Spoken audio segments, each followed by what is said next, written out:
So next up, we have Phil Redman. Phil Redman serves as the offering lead at OneTrust ESG, which simplifies the complex task of collecting and reporting on corporate ESG data. So welcome, Phil.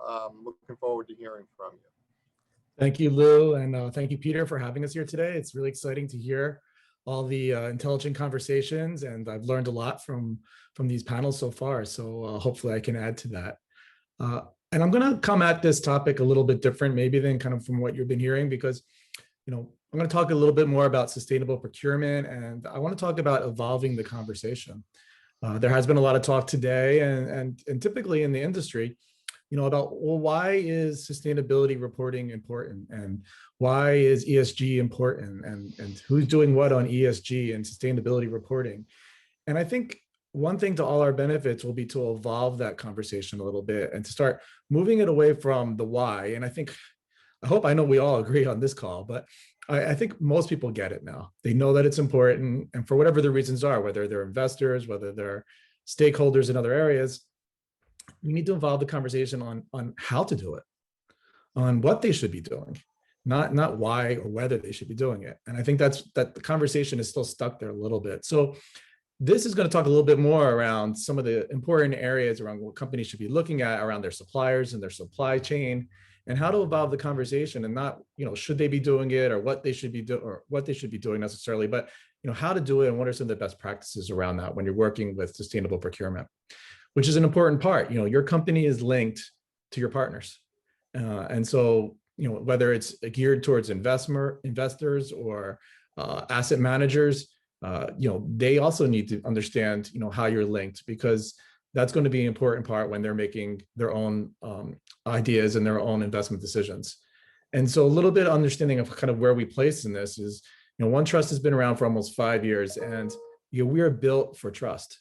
We enable a trustful relationship with customers, employees, and partners. And if you don't think that trust is something that's a commodity, then you have to really relook at things, because if you look at the industry, if you look at what many people think, trust is the most important commodity a company can have. It's important when you have those relationships with your customers, right? They're going to buy from companies that they trust and that they believe in. It's important if you want to have the relationship with your employees. They're going to choose where they want to stay, where they want to work, how long they're going to stay, if there is that trustful relationship that they have with their employer. They want to be aligned on their ethics, on their morals, on their goals around ESG with the company. Same thing with partners, your suppliers, right? And so if they're not aligned, then they're not going to be happy. Your employees will leave earlier. They will be less productive. Your customers will disappear, right? And you're going to be really challenged if you can't build that trust. And as you all know, it doesn't matter whether it's a personal relationship or a corporate relationship. Once you lose that trust, it's really difficult to bring it back. And so we think this is hugely important. And we're known for doing this in the privacy world, the security world, and the ethics world. And we've recently announced the same thing for ESG.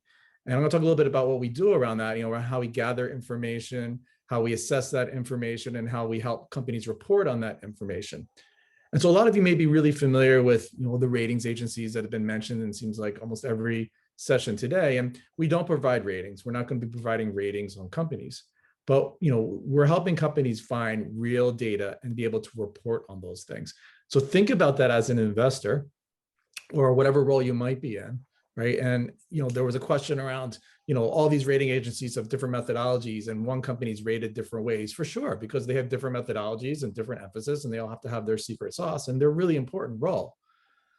But what are some of the things maybe that you want to dive down deeper into to understand about a company you're investing in, more than just a letter or a numerical grade, right? And that's what we're helping companies really figure out and how to do, right? And so when you think about trust, ESG reporting is transparency. And being transparent is super important when having a trustful relationship. And so having that information and baselining that information, is really important. And so why? Well, again, as I mentioned, it's not just about investors anymore. So I think we also have to get away from focusing that. Peter said this morning, it's $100 billion market. It's not $100 trillion. And so in order for us to succeed in sustainability goals, it has to move away from just being focused on sustainability investment into having companies drive sustainability and be supported by their customers and by their employees too. This is huge. And I think it's bigger than almost anything out there, because there's a lot more private companies that are out there than public companies that can make a big impact. And so unfortunately, sustainable investment typically just looks at, these public companies. But if we can't get private companies on board, then we're not going to be successful in the goals that we have. And so we're not going to be able to get their customers and their constituents really focused on this to help drive a change. So I think that's really important. So there's a demand for transparency. And what we've been seeing over the past year is the urgency, obviously driven a lot by the pandemic, right? There's an urgency for this transparency and an idea of the interconnectedness. And thankfully, we're seeing some political changes that are going to help drive this too. And a focus not just on science. Science is great. Having science-based targets and looking at the science of, energy capabilities and wastewater treatment and all those things, which are, just to be honest, sometimes confusing to people who aren't focused on the marketplace, but also how can we use technology? So it was really great to see Bonnie, talk about, Andrea, talk about the technology piece of this too. And so the technology is an important part, and that's what we are. It's a technology company that's going to provide automation, reduce complexity, and simplify how companies can gather the different metrics and the different data points that they're interested in. And then whether it's doing it on their own internal use or for sustainable procurement. And so what are some of the things that they should look at? Well, one is they need to define their program goals. They need to make it corporate too. And they need to come from the top down. It's very difficult for the compliance team or the procurement team to drive change in their company, right? It has to come from the top down, and this has to be part of that program. And defining the program goals around what are you trying to change? Whether, in the sustainable piece, whether it's around the carbon emissions or whether it's around minerals mining and it's around sourcing of and extracting minerals, right? And then an important thing is to communicate those goals, right? It's not like, it shouldn't make it a surprise and be like, hey, we didn't align. Communicate your goals to your suppliers, right? And then use tools to baseline and assess your alignment. So be able to collect that information, track that information, identify risks, identify gaps. Most companies aren't doing that today who have these ESG programs, right? They're using benchmarks and ratings or gathering, metrics based on these different frameworks that are out there, but they don't help you identify the risks and the gaps and the opportunities to align those and prepare a strategy for making that alignment. Because you need to regularly align your goals and your metrics and review those with your suppliers, right? Making sure that they are moving in the right direction. And it used to be that if they weren't, what did you do? Well, you gave them the stick, right? Sorry, we're not going to buy from you anymore. We're going to reduce what our spend is. And sometimes that's viable. Maybe that's an option. Other times you can't do that anyway. So rather than giving the stick or ignoring it, how about creating incentives to meet those goals? Creating a business case to help support where you both are going in that same direction. And then it's really important to report on the progress, right? Either internally or externally if you can, but report with your suppliers around the progress that's been made. It's obviously a very, very complex issue that's going on there. Andrew, Bonnie had said it in the last session, imagine trying to track back all their suppliers and the whole supply chain, right? But I think that, to kind of wrap things up, let's not necessarily look at the complexity and think it's overwhelming and not make our first steps. We need to break it down. And so how to break that down into something that's a successful program is you need to put an action plan in place. And that includes, what is your reporting, scheduling, and time like? How are you verifying this information? It could be something as simple as just documentation, or it could be things like on-site visits, right? But it depends on how important that is. What are you doing in communicating this, both to your partners, internally, to your leadership, to your customers, to your employees? Communicating is a really key and important part of that. And then finally, you need to track and measure your progress.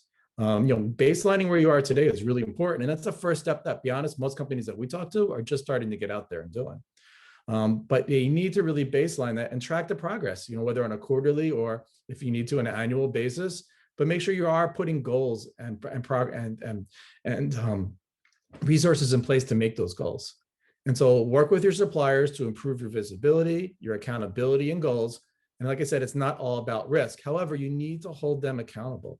Hold them accountable for what they're doing today and where they should be going in the future. And having that conversation and communicating that will be key in order to find that success.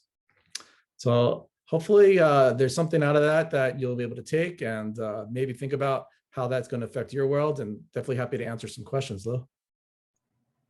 Phil, thank you so much. I got a lot out of that myself. You know, there were some other questions coming in the Q&A, you know, while you were giving your presentation. I think they tie into this. You know, one of them is sort of looking at ESG and analyst firms, ratings firms, which I know you're not, but there is a connection here. Believe me, I'll get to it. But the ESG ratings firms, right? You have like 10 different rating firms, and you know, 3 of them rate you very highly, 3 of them rate you in the middle, 3 of them rate you very low. And someone said, well, what, you know, why that, how can that be? That shouldn't be, you know, they should, why do they all have all these different ratings? I think about the financial analysts, right? You know, you have 10 financial analysts covering your company, you know, 3 can say buy, 3 can say hold, and 3 can say sell. And nobody thinks anything about that because, you know, they have different ways of looking at macroeconomic trends, different things that matter more to them, or different beliefs on where the world is heading and regulation is heading and everything else. And they put you into that construct and they tell you where they think they're projecting you to go. Same thing with ESG. And I tie it to what you were talking about with, you know, companies, when they engage with their supply chain using a software, you know, similar to yours or yours, you know, they have to customize their own methodology for what they feel is important and critical for their suppliers to do. So it shouldn't be a cookie cutter approach. It should be like what you laid out there. It's sort of, you know, the company needs to decide, here are their key issues that they're focusing on in the supply chain, and then customize the questions and what's important, you know, to them, and the methodology and the scoring. So it's almost like they're creating their own rating system for their own suppliers in a way, by focusing in on key, you know, key issues. So you know, I wanted to ask you, do you see a lot of that, you know, working with companies? Do you see a lot of companies trying to sort of customize, you know, the way that questions are being asked to their suppliers? You know, because there's also, of course, the efficiency of, you know, asking the same, you know, every company asking the same question to all the same suppliers, and then the suppliers only have to answer once, right, to answer 10 companies. But there's like a balance, I think, in some way. You know, you need to customize it, but you also need to make it efficient so it's easier for your suppliers to respond. So what are your thoughts on that in general, that kind of balance, I guess, between customization and cookie cutter, or, you know? Right. Well, you know, to answer your question, you know, first of all, we should look at what should they be doing versus what they are doing. And so today they're not customizing those. And anyone who's been in procurement or compliance and supply knows that you get these frameworks and these questions, and maybe, you know, 10%, 20%, sometimes 80% isn't even valid to what you're doing. So you can't answer them. So you get a lot of, you know, not really applicable to me. And so that's because today people are using very manual processes, very antiquated processes, you know, spreadsheets and emails and, you know, online survey tools in order to get that information. And so, you know, we're put together a tool that allows you to customize, you know, whatever framework you want, whatever template you want, whatever questionnaire you want, assign tasks and manage that. So you're only sending information to people that they can answer. And then it aggregates that information for you. So it puts it all into, you know, a centralized repository so you can view and report on that tool, but you're not sending questions out to an organization that they can't answer. And so it's an automated and seamless centralized process that allows you to customize your assessments, whether you're talking to 5 supply chain providers, you know, and partners, or whether you're talking to 500. And, you know, and then to be honest, with the bigger companies, they're talking to 5,000. Right. And so I think that with some better tools and the technology, you know, bringing that technology in will allow for more information and more accurate data, and a much efficient and an easier way of collecting that information so that you can make a decision on your own. Great answer. That was good. Thank you so much. So we have a bunch of questions. Let's see.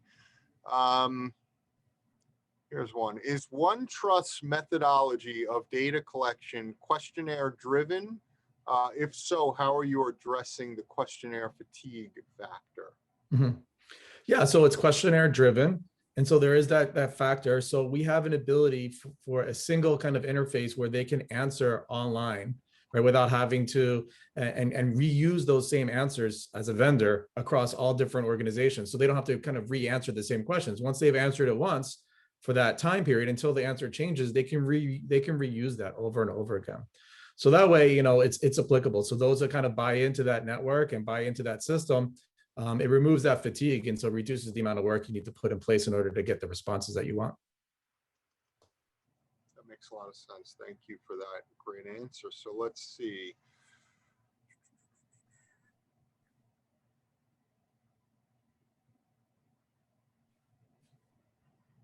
Okay. I don't have any questions that I feel are directed directly towards this this conversation. So, and we are getting towards the end. So I would open it up to you, Phil, here, you know, if you have any kind of closing comments or remarks. I do. And, you know, part of it is whether you're focused on your supplier information and how to make those decisions, or whether it's a company you're investing in. I say, let's go beyond the rating, right? Let's look at other information, like dig a little deeper. That's going to help you make a decision, you know, around whether it's the right supplier or whether it's the right company to invest in. And so what are some of the things that you can look at that aren't going to kill you? Well, one is, you know, talking to the company and understanding if there's agency involved. Who's responsible for making the changes at the company, right? Is it built into their annual reviews? If they're making big claims, but yet there's no responsibility for something, and I'm not saying you need to have a chief sustainability officer, but you know, who's in charge of putting a strategy together and executing that strategy? And then, is there an actual investment, whether it's resources, whether it's finances, whether it's technology? If they're making an investment, then they are looking to make some changes, right? Versus just kind of putting something out there and making some statements. Do they have program goals? Are those goals reasonable? Are they within a timely manner? So for instance, if you have program goals that are talking about 2050 and you don't have agency and you don't have defined steps for the next 10 years that are going to get you to that, then those are worthless. So you have to make sure that there are immediate goals, you know, over the next 5+ years, and a direction of moving to in that direction to make sure that that's actually going to be realistic. And then finally, you know, is there program progress? Have they, you know, what did they do last year? You know, maybe they're new to this. If they're not, have they made any progress in any of their goals? How, you know, what can they show you? So go beyond just a rating of your supplier or a company you're looking to invest in, and ask a few more questions if you really want to find out the answers. Great. We do have one question, which is I'll throw out there as a last kind of closer here. That Okay. came in. How is OneTrust similar or different to EcoVadis? Yeah, so EcoVadis is very focused on supplier ratings, Mm-hmm. right? And so with their network, that they do those ratings, and so they make it very simple to have a rating on a supplier.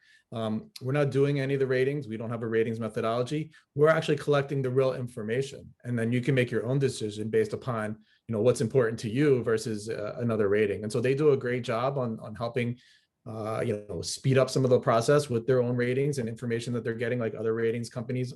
Again, focus on suppliers. We're also just not focused on suppliers. We're focused also on internal capabilities too. So internal reporting.